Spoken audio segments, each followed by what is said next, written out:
Yeah, and first and foremost, thank you very much for having me on. Mr. V, I appreciate the opportunity to speak my truth on your platform. So, introduction: I've been in education for 20 years. I'm a teacher. I'm a coach. I've taught multiple subjects: history, language arts, resource, social development class, and it goes by a lot of different names depending on where you're at and what district you're at. But it's kiddos that tend to have behavioral issues and they can't go to their other classes.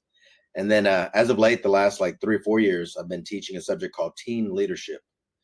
So I'm in the Woodlands, Texas, and it's been good to me. One school the entirety of my career except for my rookie year. Wow, wow. So what got you in the field of education? Why did you want to become an educator? I remember the power and influence that my coaches had on my life. For me, education wasn't of big importance while I was in school. I didn't particularly enjoy it. My mom always preached to me the importance of it, but like internally, I did not see the value in it. But when I got to high school, I had these coaches, and they're the ones that kind of like guided me along my way, showed me a better way, and taught me that there's opportunity. If I can keep my grades up and participate in athletics, and they weren't lying. Got a college scholarship to play some baseball, played some rugby in college, and because of some very influential and important coaches in my life, I sit here, a highly decorated educator, in the Woodlands, Texas. So why do you think that some students, right?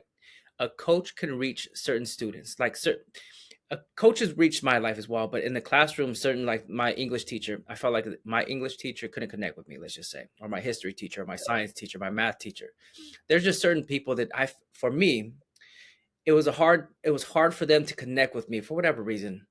But my coach, when we're on the field, we're playing football. I play football when we're on the field, or even when I'd always hang out at the local park. I play basketball, and the park director, if the park director came out of his office and just kind of stood by and watched us play, and he gave us little words of wisdom, talked about, hey, you could be a park director too, or something like that. Anything, just some words of wisdom, showing me a different way of life. I was open to that. I was like, oh, that speaks to me right there. Why is it that certain, and maybe even more specifically boys, why does that reach them? I think there's like a little bit of the carrot and the stick going on, where there's something that we really, really want and that interests us, So for a lot of us, it's sports, and I wanted to play baseball, so I knew that I had to maintain a 70 or above average, and just to play it safe, I tried to hover around 75 or 80, like I did not enjoy school, I'll be upfront with it. It Mhm. didn't speak to my soul and it didn't speak to my heart yet, right? But something else too. I think there's something about young men that, like, when we're able to communicate shoulder to shoulder, I think that it it just it just hits differently. Like you Yeah. can hold a conversation playing catch. You can hold a conversation and communicate a little bit better when you're out there hooping. So there's something I think that us young men crave when it comes to communication, and it's best done, when we're shoulder to shoulder versus kind of like face to face. Face to face is kind of weird to me, even to this day. But man, shoulder to shoulder, my brothers in arms, let's roll. Some of them, you say baseball, some of my kids play baseball. Um, they play college level baseball, and some of my best conversations with my son is playing catch with him. So we're Okay. playing catch, and we're like 10 feet away, and we're just playing catch. We're just warming up. We're having a conversation about whatever. 20 feet, we're still having that same conversation. 30 feet, we keep more feet, and just that conversation during playing catch is such a bonding moment. I would always feel, you know. Yeah, 100%, man. Like it's the social lubricant. Some people need a little alcohol to be able to like speak to one another. And for others, it's like movement, and it really like gets us into that flow state to Yeah, where we can be real, and be vulnerable and open up and just have like a good old school, conversation. So yeah, that's kind of the way that I see yeah, it. absolutely. Um, you have this. I want to talk about your mission. You have this very unique mission. I'm in California, and I've never heard of what you're trying to do there in Texas. where somebody's trying to bring Brazilian Jiu-Jitsu into schools. Well, Yeah. how's that going? Golly, man. Yeah. For me, it's been a tough road. I've been at it for about 2 years. I started off, very lightly, kind of like nosing around and asking questions and sending emails, to people in, you know, uh, leadership positions. And it didn't get me anywhere, like people were ghosting me or they'd give me very short and quaint responses. And I wasn't being taken serious, so my jujitsu brain has kind of told me like, okay, you need to reroute. You need to find a different angle, to attack this problem. So I've been going to social media a lot as of late, just because I know that there's a lot of people that train jujitsu and they see the value and they see how it's life changing. And if I can get that, argument out there into the public space, I know that there'll be like a large following. There'll be people that will also champion the cause and back me up. And I'll be damned if, golly, I've already tomorrow I'll have my second meeting, and it doesn't seem like a lot, but since I've taken to social media approximately about 6 months ago, I'm getting more feedback. At least the emails are a little bit more robust. And again, this is going to make my second in-person meeting, and it's with my home district, Yeah. Conroe ISD. So why do you want Jiu-Jitsu in schools? Okay, so I know that we're here to educate, right? Mm, And for me, like education is comprehensive. It's more than just the book that's in front of you, the math test, the English exam. Like there's also like an aspect of like growing as a human being, to be humble, to be confident. And there's some certain things that jujitsu does to a person internally that allows them to like access their full potential. So I've been training 15 years. I'm a black belt over here at Gracie Baja, the Woodlands. We got a really good instructor. His name is Alex Morano, and he fights in the UFC. So like his jujitsu is actually like battle tested yeah. at the highest levels. And I see like this legion of young men that are searching, for like mentorship and camaraderie, and a tribe to belong to. And they're going to find it. Now, whether or not they find it, in a good location with a good mentor, with someone that's got their best interest at heart, that's up to us. I think that's me. Or else they're going to go find it with the homies, and they're going to go, hang out with the dude that's slanging the weed over there, on Mm. the corner, or the 18-year-old dudes that are using them as a mule. Like it's going to happen one way or the other. They're going to find a tribe. So why not, provide that tribe? Let's be proactive, as we like to say in the educational space. I've always felt that way. I always felt that like, okay, you got these students, let's just say they have difficult behavior and they Mm, don't just fit into school. They're not like I love school. They're not thinking about college. They're in school right now, but they don't enjoy school. And yeah. then sometimes you got teachers who don't understand them. They don't understand why they're acting up. They don't want to even ask questions. They don't want to find out why are you acting this way. Why is it that you're doing? They don't even want to question. They don't even want to go that route. They just want to be punitive and say, you know what, let's punish this kid, let's suspend this kid, let's push this kid out of the classroom, let's send him to the principal's office. And we keep pushing kids away like that, right? We keep pushing these Hmm. kids away and away and away. And there's gonna be a point where it's like, well, screw it. If they don't want me here, if the school doesn't want me here, then I'm gonna find a different home. And what happens is we push them away, and then the streets start calling. The streets are like, Yep.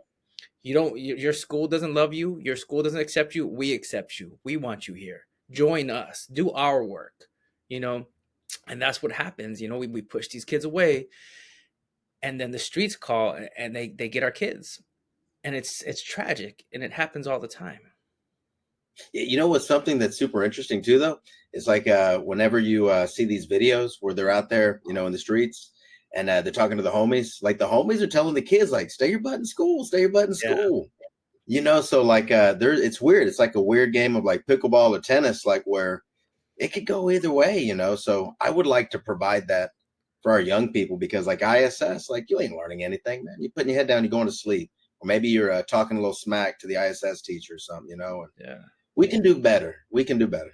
We could definitely do better. We definitely do better.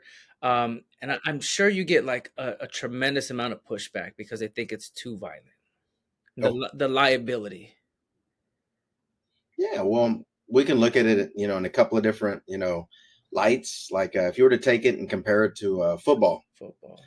like you went into the first month of football season here in the United States, and there already been like 7 kids that had died, whether it was from like a head trauma or heat stroke or whatnot. And then you take all the like blown out knees and Mhm. broken bones and concussions, and that argument almost holds zero water for me when people say like it's too violent. Yeah. Um, to this date, I have not even heard of anyone like dying at a jujitsu class. There have been some broken bones and whatnot, torn up knees or ankles, but no one has died. Yeah. And in a month into football, man, 7 kids had died already. Yeah. So I would treat it the same. I would, make sure that there's a physical in place to make sure that everything is good. Waivers, everything that we do in all the other sports. Like I think if we just sign that paperwork, I don't see how it's different. And you could take any sport, like playing basketball and you get undercut, and you land on your head on that hardwood floor. That's right. Yeah, so there's risk in everything we do. Heck, you take a risk is driving to work every day. That's right. But the for me, the risk is worth the reward, and there's a lot of ignorance too when it comes to the violence. So we can talk about that a little bit more. I think that's what it is. It's just the ignorance. I think it's the ignorance. They don't know. They don't realize. They've never took a class before. Maybe Mhm. they've never seen a jujitsu tournament before. They've never seen that before. I mean, they have wrestling. You have wrestling in school. They have Yeah, high school wrestling, and that's pretty intense, right? yeah, Um, more intense than jujitsu, man. yeah, yeah, exactly. And so, if you have wrestling, jujitsu is like a cousin to wrestling right there. They're pretty similar, pretty similar. And you make a lot of good points about football. Football, the concussions, the lasting injuries, that you could get playing football, banging your head, that's really intense. But they allow it. They allow that. But jujitsu, and I think it's ignorance. I think they don't know. Yeah, and here's the deal. Like jujitsu actually makes you like less violent, and it gives you you don't have the same kind of like tendencies when you've learned like a martial art. Like for example, I'm 5'6". I'm a little guy.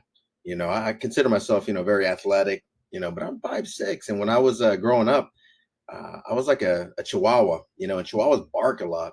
Because they feel inadequate. They're small. It's a defense mechanism. There's a lot of scared young men running around, just like running their mouth, and barking, and they're not about anything.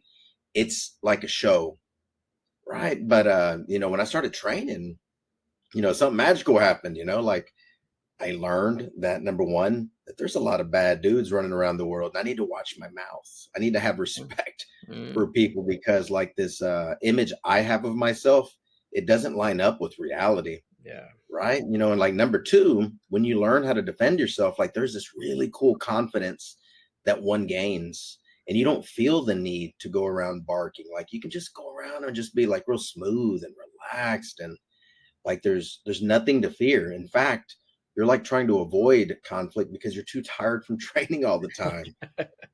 Like so.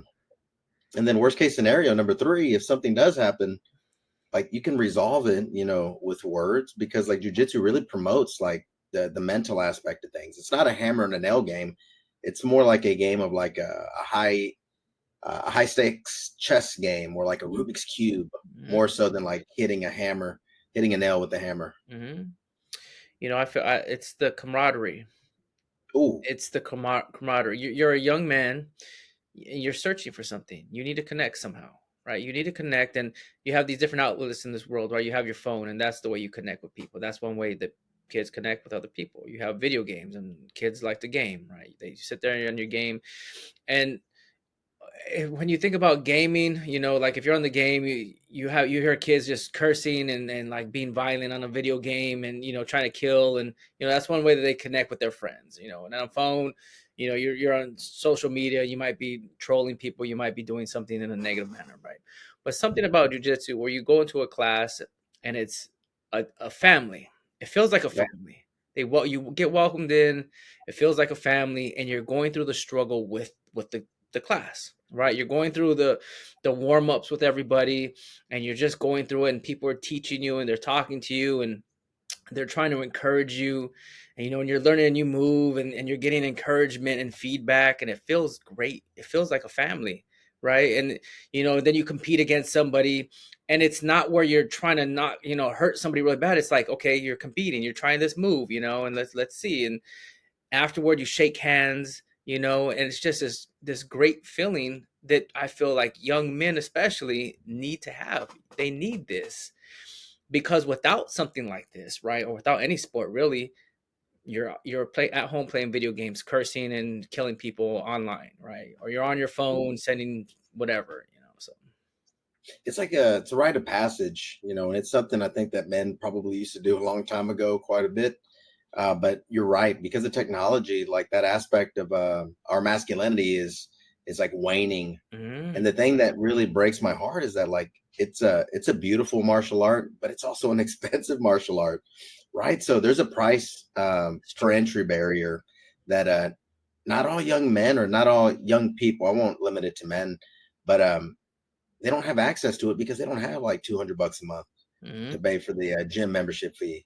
And that's also part of it. Like it's expensive, but it should be, right? Like anything of quality, should hold great value. And you got to keep the lights on, right? And you got to pay the bills. So I get it, like gyms should be charging what they charge. But like when you have like say someone like myself that's been in education for 20 years, that's been teacher of the year, been humanitarian of the year, multiple district championships across a number of different sports, and I'm a black belt, and like I'm right here, and I'm asking for your toughest cases. Like, give them to me, please. yeah, Like, man, how do you not take advantage of that? yeah. Like it bewilders me. It's ignorance is the best way to put it. Ignorance. That's a good point. The fact that you're willing to take the toughest kids, that's huge, right? Because not too many people want to take the toughest kids. Not too many people want to take the most biggest behaviors in the school. That's unheard of. You get a lot of people saying, "Why do they always send me the toughest kids?" And you're asking for the toughest kids. You're asking for Yes, the toughest kids. Why do you ask for the toughest kids? because I know like a lot of these kids that are quote unquote the toughest kids. I've had plenty of interactions with them.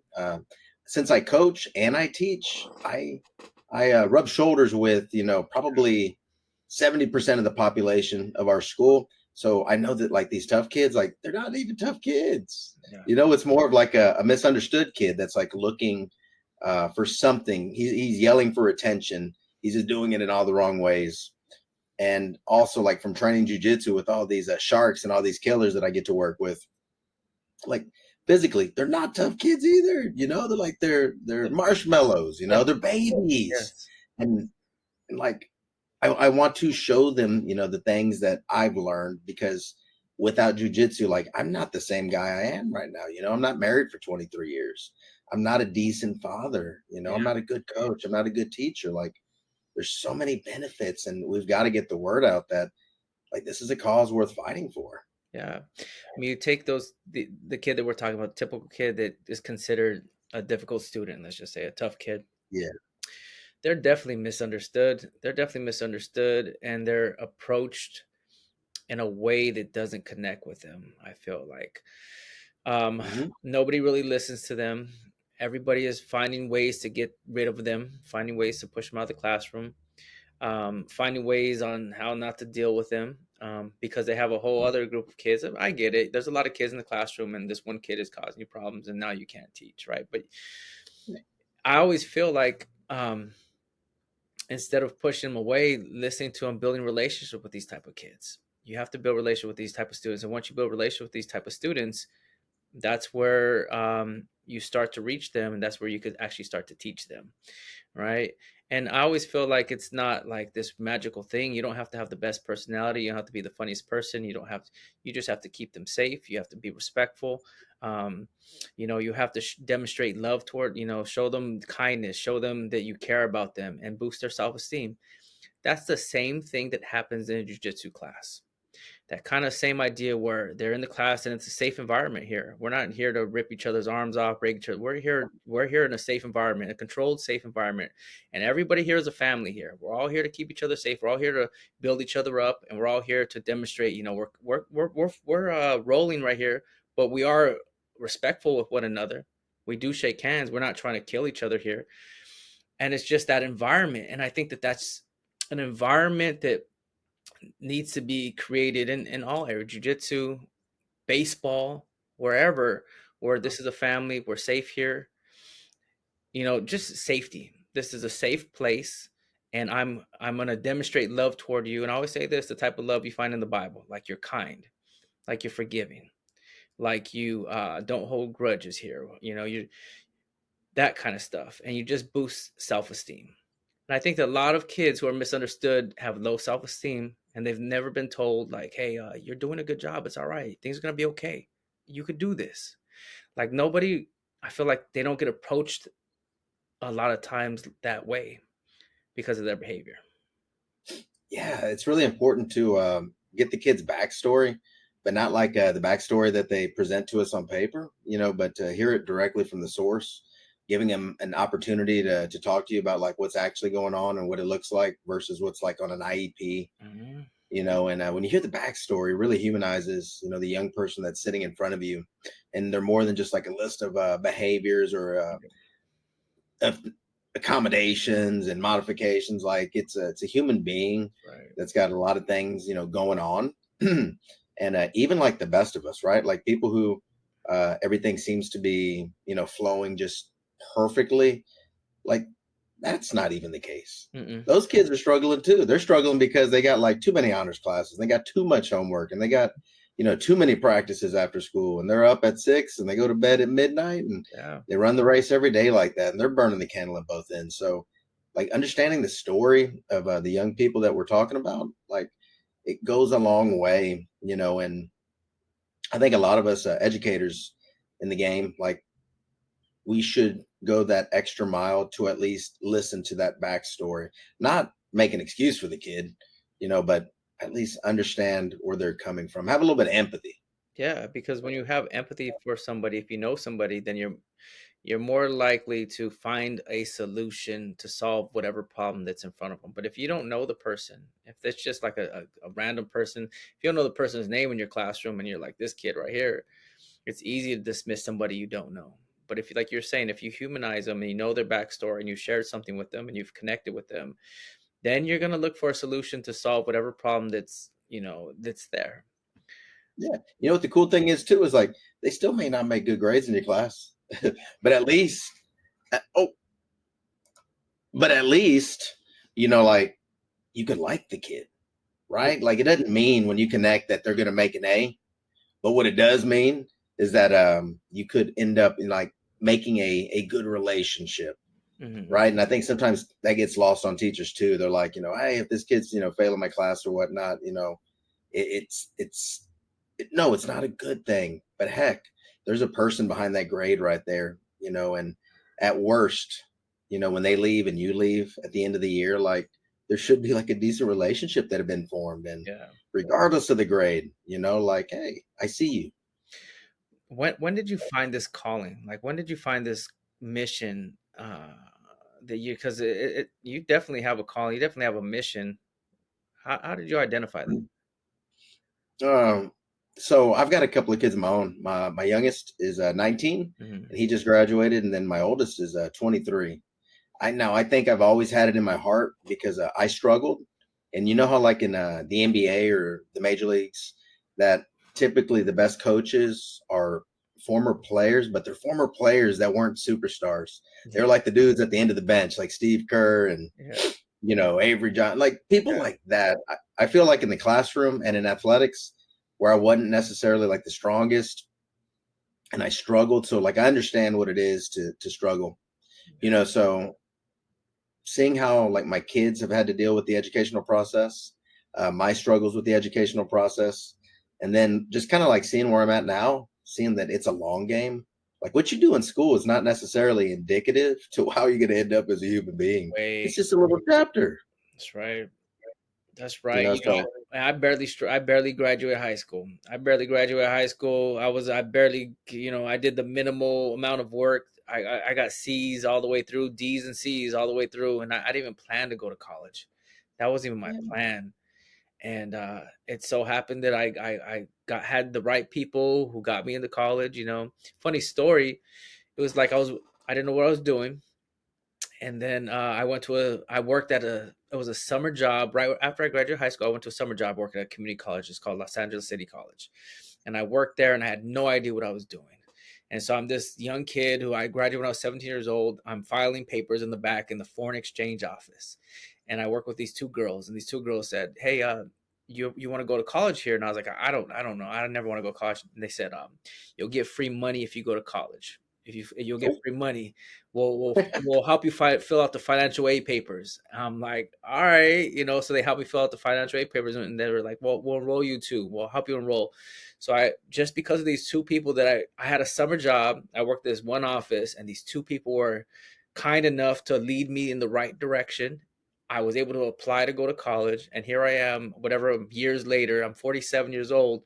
Almost was that 30 years? A long time. Um, I'm a assistant principal. But man. if it wasn't for that one moment, like there's these moments that happen in your life, and you're like, dang, that moment right there, I'll never forget that moment for the rest of my life. I'm like, damn.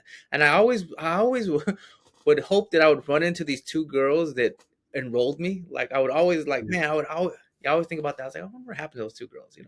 But that's how I got into college. And then from there, I had no idea what I was doing. None of my family went to college, right? My parents didn't graduate high school or any of that stuff. So I'm in college and I don't know what classes to take. I'm just taking these random classes, and I finally get it together and it starts to click. You know, during that time I end up getting married and having kids. So I'm like 18. I have like two kids. I'm married and I'm trying to get through college, and that's where it started to click. And I think because my back was against the wall and I had to succeed. Like I had no out. It was like you're gonna succeed or your family's gonna crumble. That's what made it work for me. Dude, that's a similar story. Like we got pregnant in college also, Yeah. and I was kind of like just a BC student in college, but then whenever we got pregnant and my back got against the wall, like man, started taking like 18, 21 hours because I had to get out. And Hmm. my grades were even better too. So there's something to having your back up against the wall, for you to bring out the best in yourself. Yeah. So we have a very similar, path. Everything that you just said is like almost in line with my experience. That's crazy. And you said you were the teacher of the year a couple times. Yeah, man, I've done it a couple of times down over here. Yeah. Um, it's a good feeling. I tell you what would make me even more happy though. Like I would love it if like that award was based on like what the young people say. Like it's based on what the teachers say. Yeah. And I like to have have my staff or our staff, pat me on the back and say you've done a good job. But it would mean a heck of a lot more if like they did it to where like the kids get to say, hey, who's making the biggest difference in the school? Like I like them to run it back like that, in the Yeah. future because that's different. That's like the Players Award, in the NBA and then the MVP. It's like you can have the writers give you the award, but the NBA player is like the one that they really, really value, like in the heart. Yeah. It's when the players vote for their MVP. So Absolutely. hopefully, they pull something out like that in the future. Yeah, yeah. How do you make those connections with the kids? I feel like because you're a coach, because you do all these things, I feel like you connect really well with the kids. What are some things that would work that you use that would work, and that whoever listens to podcasts, if they use it, it might work for them as well. I'd like for people to, especially parents, teachers that are parents, I'd like for you, to sit back and like see what the parenting experience has been like for you. And then all of those like good graces that you wish that or that you have with your kids, like you should have those same graces, with other people's kids. Yeah. I hear a lot of teachers talk about, their kids and how they're, having troubles and this, that, and the other. But then, 2 seconds later, they're complaining about, someone else's kids, having like the same issues. Mhm. It's like, come on, man, like you got to look in the mirror. if you want those kind of like graces, like you have to be able to bestow those graces on other people's young people Yeah. as well. And they ain't easy, and they'll frustrate you and they'll make you mad. I'll be the first one to tell you that, I talk to my coworkers and I'm like, golly, so and so, man, like Yep. they're frustrating the bejesus out of me. Hmm. But man, them kids don't know. They don't know that I'm frustrated with them. Yeah. All they see is, man, coach, he's gonna high five me. He's gonna give me a hug. He's gonna show me some love, ask me how my day was. Yeah.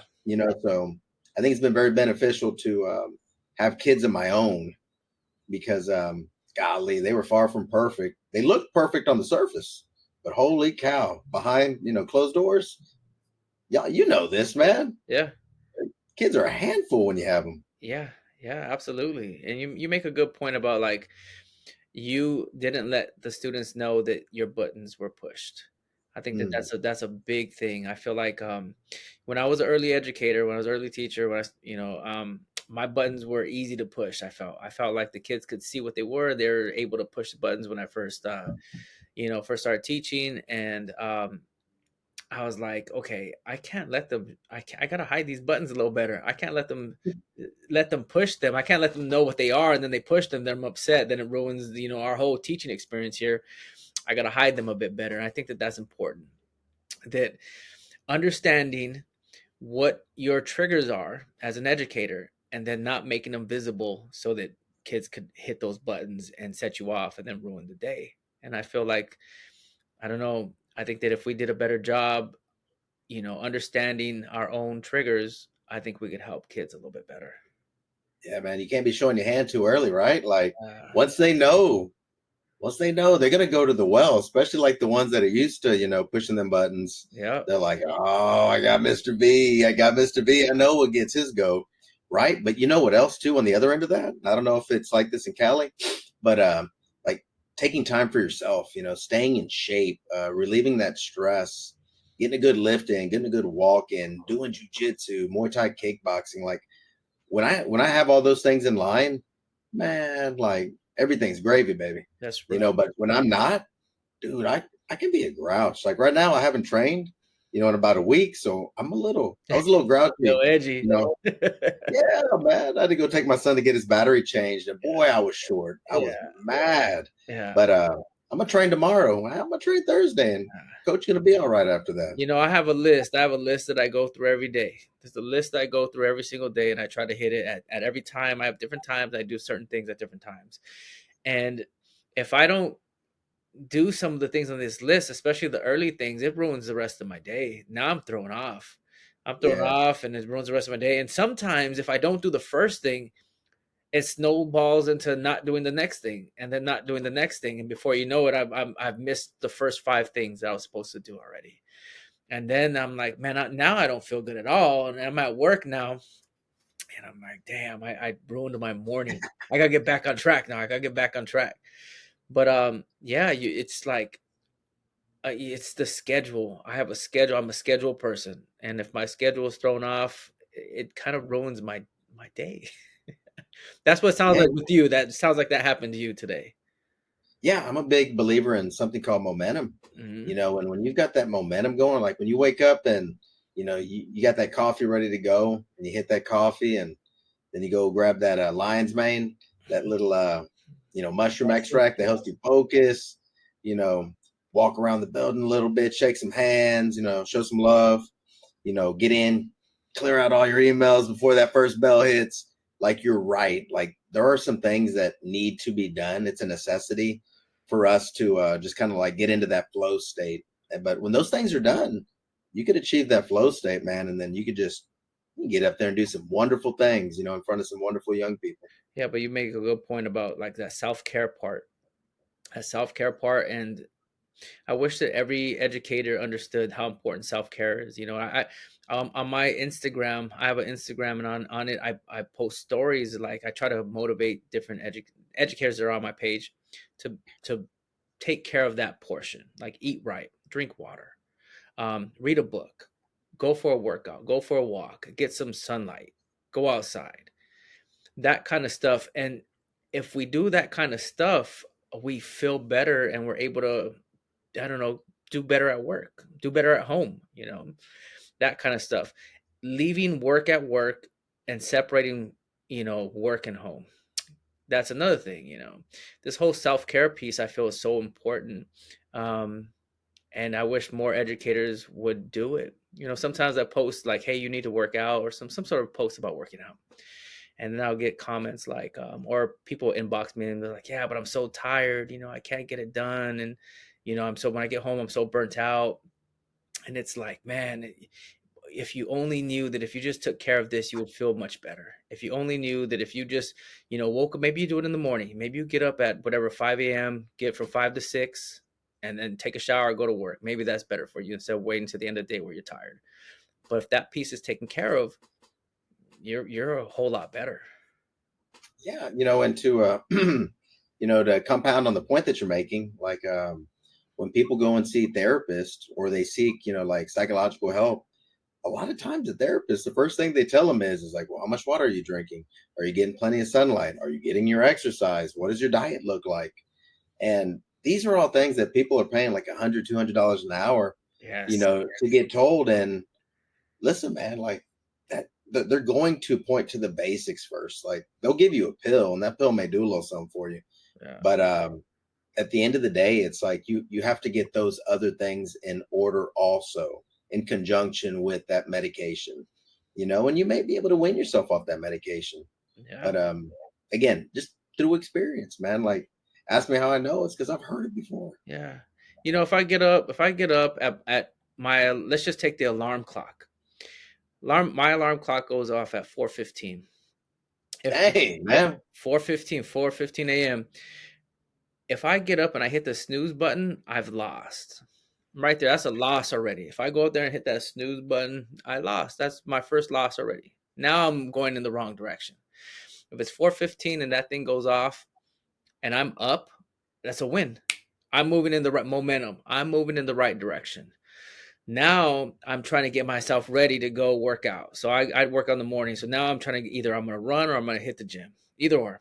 So from 4:15 to about 4:30, I got like a half an hour to kind of wake up, wash my face, brush my teeth, get my shoes on, get ready. I got about half an hour to get ready. And if I get to 4:30 and I'm laying on the couch already and I'm not moving, that's an indicator that I'm not gonna go do it, eat any of that. It's like, so when it's 4:15 and I just get out of my room and then I sit down for a second, but before 4:30, if I go to the bathroom and start washing my face, that's another win. I'm moving in the right. Now I know I'm gonna go to gym. I brush my teeth, I wash my face. I'm not gonna go lay down and go to sleep now. I'm up, Yeah. I've washed my face, but I'm ready to go. And then I hit the gym, another win, right? I get back home. So I have 3 wins under my belt. I'm feeling good. Get that coffee. If I make breakfast, like a whole food breakfast, and not get like a donut or like make eggs and some spinach and some fruit or whatever, some healthy fats. Another win. Now I'm going to work. I'm feeling good. If I get my car right now, if I were to get my car after I did all that stuff, I could make a quick TikTok video. I'm feeling so good. I feel good about myself. I'm like, TikTok video, boom, Instagram video. Easy. It'd be easy. But if I feel crappy, like I hit the snooze button. I rolled out of bed and I was like, okay, get ready to go gym. But I didn't. I just kept laying down. And I knew in my mind I was supposed to get up, but I just laid there anyway. And then that's another loss. And then I get like a crappy breakfast. I'm feeling horrible about myself now. And then I get inside that car. I don't feel like I want to make I can't give any advice about anything. Like I can't make no video. Forget that. Yeah. Yeah. Momentum is real, man. Momentum is real. Everything that you just said, it's like having that bowling ball, right? Like the hardest part of getting the bowling ball moving is just like getting it from that state of inertia where it's just like sitting there. But man, once you push the bowling ball, man, like it takes care of itself. It just Right. continues to roll. That's right. And if if if more people understood that, they would feel so much better about themselves, and maybe they wouldn't be so burnt out. Maybe some of them would be less burnt out. Yeah, they'd have some increased longevity. They would have a little bit more patience, and maybe they could see why too. Like I don't know about you, but like sometimes I feel like I get a little bit of hate because like I'm always smiling around the school and showing love, and they're like in my eyes, I don't know. Sometimes I feel like I get people looking at me like, what the hell he's so happy about? Like, Yeah. Must be Yeah, nice to be him. It's like, no, I got the same problems as you. Like absolutely. I'm just choosing to be a little more chill. Make some different choices. Yeah, and then the idea of just feeling better about yourself. Like if you feel good about yourself because you took care of you ate a healthy breakfast, you worked out, whatever, you read a little book or whatever in the morning, whatever you did to your whatever your routine is, man, you feel good about yourself. Man, your self-esteem is low. You walk a little taller, you feel a little better. You probably look a little more prettier, handsomer to yourself, like man, I feel good. That is such a good state to be in. Like that state of I feel good. I feel good about myself. That is a great state to be in. So then you go to your work site and you feel good and your head's up and you're saying good morning to people and you're smiling like you're saying good morning, how you doing? How you doing? And you're being friendly. Yeah, that's where you want to be. And I can see that all the other people who may not feel that way are like, mm, they might even say good morning. They might just say nothing to you. That's crazy. Ain't that Right. crazy? It is. But like one thing we have to wrap our mind around, and like coaching and teaching, is that like we're in the people business. Like our job is to push the subject matter that we've been tasked with teaching. But again, like we're in the people business, so like we may plant a seed and we may not get a chance to see that seed grow. That's plenty of times that's happened. But a couple years down the way, like, man, you could have started something beautiful, with just like a thought, an idea, a smile, a handshake, a hug. So like looking at the long game, and I think there's a guy named, have you ever like listened to Simon Sinek Yeah. talk? Yeah, yeah. And he speaks of like the infinite game. Mhm. And that just means like it's a forever journey. And I have to talk to my athletes about that. Like when they get caught up in like, did we have a really great season or did we have a really bad season? It's like, listen, that's like a 3 or 4 month, little window. Like we're trying to like look long term. Let's look, 4 years, 5 years. Like we want to grow over the course of 4 or 5 years. We don't want to, just think about it in terms of a season. Like you can catch, any kind of gap that any other team has, established this first year. If you continue to work hard, be consistent, and do what you need to do, you can catch them, in a year or two. So that infinite game that Simon Sinek talks about is something that I replay in my mind over and over and over. It's like I don't need it now. Like I'm looking 10 years down the road. I'll have it in 10 years, Yeah, if I stay consistent. absolutely.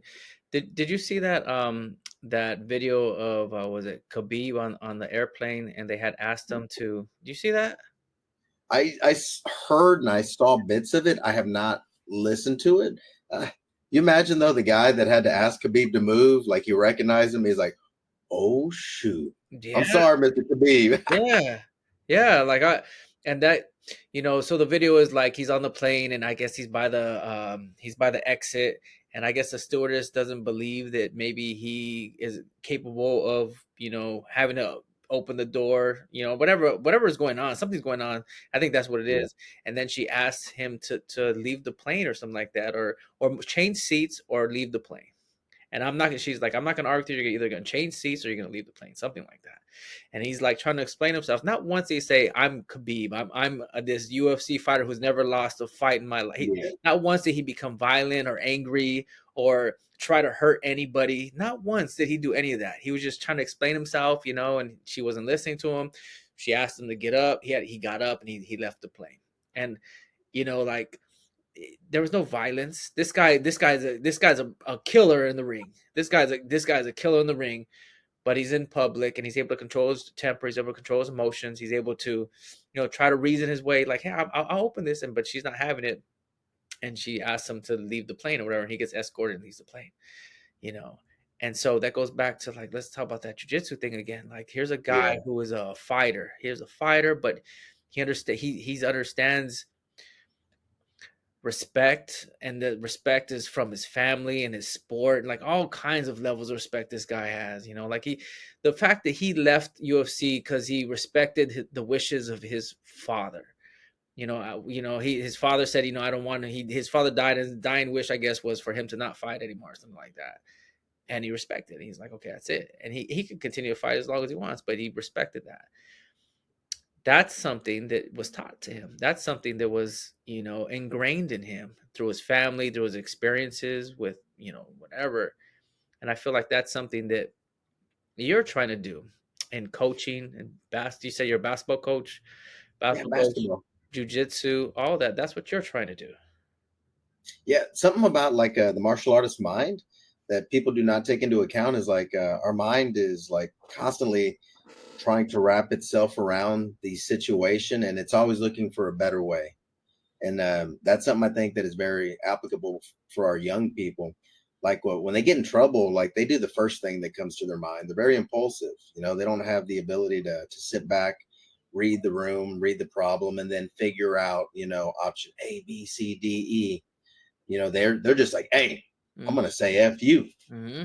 right? But like when you train martial arts, especially like a martial art where like there's application and there's a consequence, for making wrong choices, like your mind starts to rewire itself, differently, Yeah. and you start looking for different routes, to a solution or to a problem. So you may knock on the first door, not get what you want. And you're like, all right, let me try this one.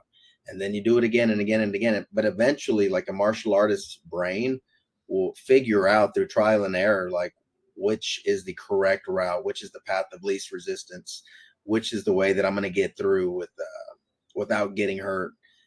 So I would love to gift that to our young people, so they're not always just doing the impulsive thing and doing what comes first to their mind. I'd rather they read it like a supercomputer, the problem that's been presented, and then they figure out, what is the best solution. But I don't know, man. These people ain't trying to hear me. They're too worried about. How would you pitch that? How would you pitch that to parents? So let's say I'm a parent. I'm a Yeah, parent because I feel like parents have the most pull. I feel like yeah. parents have the most pull. So if you're like you went to, I don't know, PTA meeting or parent teacher meeting, and you had to pitch this idea to parents, and then parents had to go to the district and say, "Hey, look at this, what we want for our kids." How would you pitch that to parents? Okay, so it depends on who you want me to pitch it to, right? So you're Okay, talking so about parents. I'm Why? talking about parents who go to your school or any school. Let's just say any school in America, and you're trying to get this program in any school in America. How would you pitch that? You have 100 parents sitting in front of you. Say, hey, look here. I say, would you? How would you like it if I introduce you to something that will, get your kid, off the couch? Will get them, exercise. Because of this exercise, they're going to start to change, the way that they see food and hydration, and they're going to start to make better choices nutritionally. How would you like it that if I gave them like this tool that's going to help them problem solve, not only like in the classroom, but also like in real life situations? How would you like it if I could gift your kid with a tool that's going to make him more calm, confident, and a humble human being? How would you like it if I could give you and gift you this thing that's going to give your young person a tribe to belong to, a mentor, with a background that is impeccable? And what if I could do this, by working with your child for an hour and a half, just every day or every other day? Because I could do that. I could do that for you, and I could tell you that the grades would go up, the incidences, if there are incidences, because like really I'm pitching it as an intervention right now. I want to go after the hard to handle kids, but like I could package all these things and get them for you if you could just give me, like a little bit of time and an opportunity to work with your young people, and I would point to my background, and all the different accolades, and I would, point to the good that I've done in the community. I would point to like me, the human being, in my community. I have a very good reputation, Yeah, and you get a good reputation by doing good work, that's right. and I'd stake all my reputation on just like one chance of doing this, and I'm sure these people know who, like, Rogan is and Jocko is, and Mhm. all these other people that are training and that are singing its praises. Like, let me do this for you. Let me be of service to my community. Let me give back. And all I want is my teacher salary. I don't even want anything else. I do fine money wise. You Yeah, don't need to give me a 6-figure salary. yeah, Give me what I make now. yeah. Yeah, that's a good pitch. I feel like if you could get parents to help you out, I feel like if you get parents to go to the district and say, "Hey, this is what we want. This is what we're asking for. We want this to be instated in our school, and we have a guy that can do it. We have a guy at our school that could do it, and this is what we want." I think the pressure needs to be put not just by you but by parents, because when parents demand something, things happen. I know you've Yeah. seen that before. I know you've seen where a parent will go to district and all of a sudden it's done. Like all of a sudden it's done. And like, oh, okay, well that's what we're doing now. So maybe it's more of pitching to the parents and parents advocating for your cause for the sake of their kids. You know. Well, I think you're right. Right now, the share button's been hit a lot, on social media. I think you're 100% right, though. Like, it needs to be like a step further to where like those emails are being sent directly to like our superintendent, and to the other people inside of the district, because it's one thing to like and share a post, but it's a completely different animal, when you email or whenever like you show up and you have conversations with those people at school board meetings. For me, the biggest hurdle I think I'm going to have to cross is going to be, of public opinion in terms of like the machine we call public education. Like, they, for whatever reason, are ignorant to it, and it's almost like they don't even want to give it a chance. Like, I'm getting an opportunity to talk with you, right? But Yeah. I've only been able to sit with one person and have the same conversation, at one other school district, How you how know. many And uh how many podcasts you been on? Because I went on your page and it looks like you've been on multiple podcasts, or is that all your mm, podcasts? no, I've been on multiple Yeah. podcasts, probably like 10 or 12, and I got a couple other lined up. I had Jocko Willink, reshare one of my interviews and retweet, a bunch of Wow. stuff that I had done, which I'm very grateful for. I think I'm going to need the help of like the Jockos of the world, Yeah. Joe Rogan's, Dana White, because like here's something else, Mr. V, like it's a legit career route now. Yeah. Like the UFC is a thriving organization, and people can be professional grapplers, or they could start off in grappling and become professional mixed martial artists. Like, we're not talking about an obscure sport. We're talking about something that's worldwide, That's right. so why not start like that path now?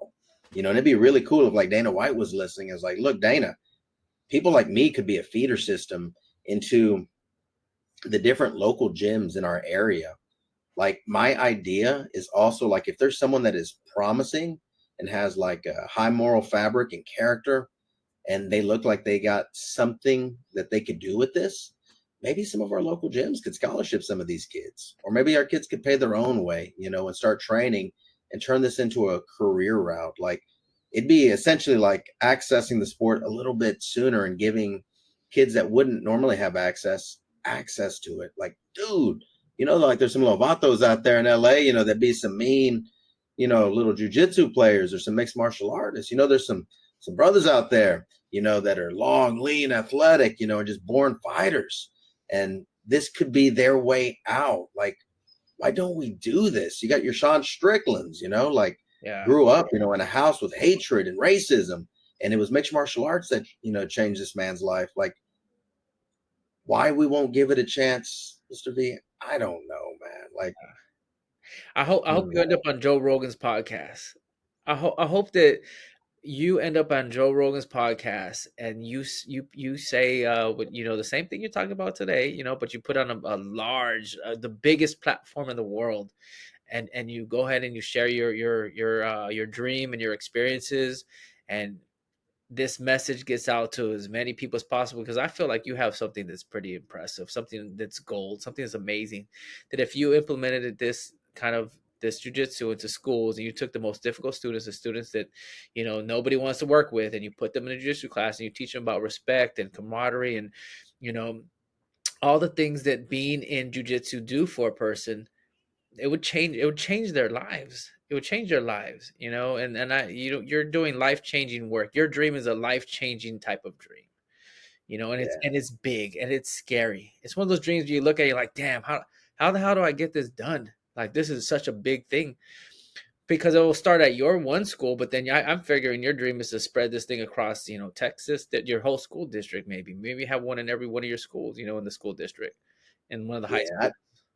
I'd be happy, just with ours right now, and just allowing it to grow and let the good work speak for itself, and let the kids, be the spokes, people for it, and maybe like follow it for 5 years, and let's see, how it's impacted these young people. But you're right, like being able to get on some, platforms that are huge.